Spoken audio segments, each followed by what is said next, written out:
Hello everyone, once again welcome back to my channel ASL pharma coaching. आज की इस video में discuss करने वाले हैं रिक्वायरमेंट ऑफ फार्मासिस्ट। फार्मासिस्ट की क्या रिक्वायरमेंट होती है हॉस्पिटल्स में। जैसे कि हम लोग जानते हैं कि लार्ज हॉस्पिटल होते हैं, स्मॉल बेड्स हॉस्पिटल होते हैं, ठीक है। Different different types of hospital हम लोग पढ़े होंगे, ठीक है। तो यहाँ से इस टेबल से बहुत ही ज्यादा इंपॉर्टेंट क्वेश्चन पूछे जाते हैं जीपैट और नाइपर जैसे एग्जाम में, या फिर फार्मासिस्ट कॉम्पिटिटिव एग्जाम में, ठीक है। तो इस टेबल को बहुत ही ध्यान से देखिएगा, पूरा डिटेल में डिस्कस करूंगा। तो चलिए स्टार्ट करते हैं।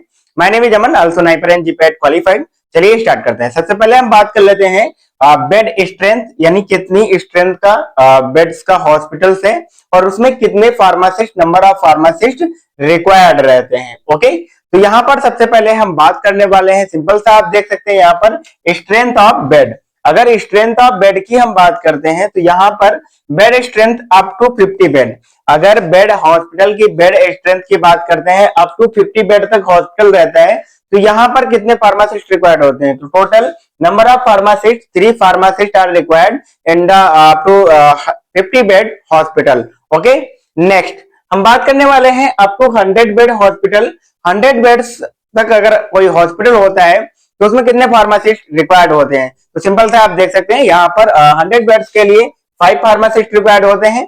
अप टू 200 बेड्स के लिए यहाँ पर आप देख सकते हैं सिंपल सा 8 फार्मासिस्ट रिक्वायर्ड होते हैं। ओके, नाउ नेक्स्ट हम बात करते हैं, जैसे कि यहाँ पर सिंपल से आप देख सकते हैं 200 बेड्स के लिए 8 फार्मासिस्ट रिक्वायर्ड होते हैं और 300 बेड्स हॉस्पिटल के लिए 10 फार्मासिस्ट रिक्वायर्ड होते हैं। Okay, now last is the up to 500 bed hospitals के लिए 15 फार्मासिस्ट रिक्वायर्ड होते हैं, ठीक है।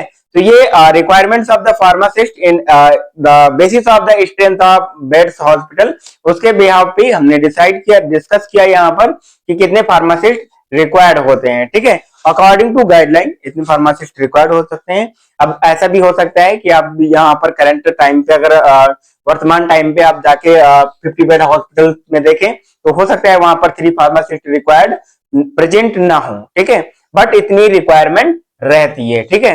तो अकॉर्डिंग टू टेबल चलेंगे। अगर राइट आंसर हमें लगाना होगा यहाँ पर, जैसे कि क्वेश्चन की बात करते हैं, जीपैट 2024 में क्वेश्चन भी पूछा गया था कि 200 बेड्स के लिए कितने फार्मासिस्ट रिक्वायर्ड होते हैं। तो सिंपल से आप देख सकते हैं यहाँ पर 8 फार्मासिस्ट रिक्वायर्ड होते हैं। तो ऐसा जरूरी नहीं है कि जैसे कि आपसे ये 2024 के एग्जाम में अप टू 200 बेड्स का हॉस्पिटल का पूछा गया था, हो सकता है इस बार या फिर हम आगे क्वेश्चन इस टेबल से बन सकते हैं, क्योंकि यहाँ से एक बार अगर क्वेश्चन बना है हो सकता है आगे भी इसी टेबल से इसी में से कोई पॉइंट्स उठा के यहाँ से क्वेश्चन बन जाए, ठीक है। और फार्मासिस्ट एग्जाम के लिए ये बहुत ही ज्यादा इंपॉर्टेंट टेबल है। तो चलिए नेक्स्ट वीडियो में हम बात करेंगे कुछ ऐसी इंपॉर्टेंट टेबल्स कंटेंट्स के बारे में। तो तब तक के लिए take care, bye bye, thank you.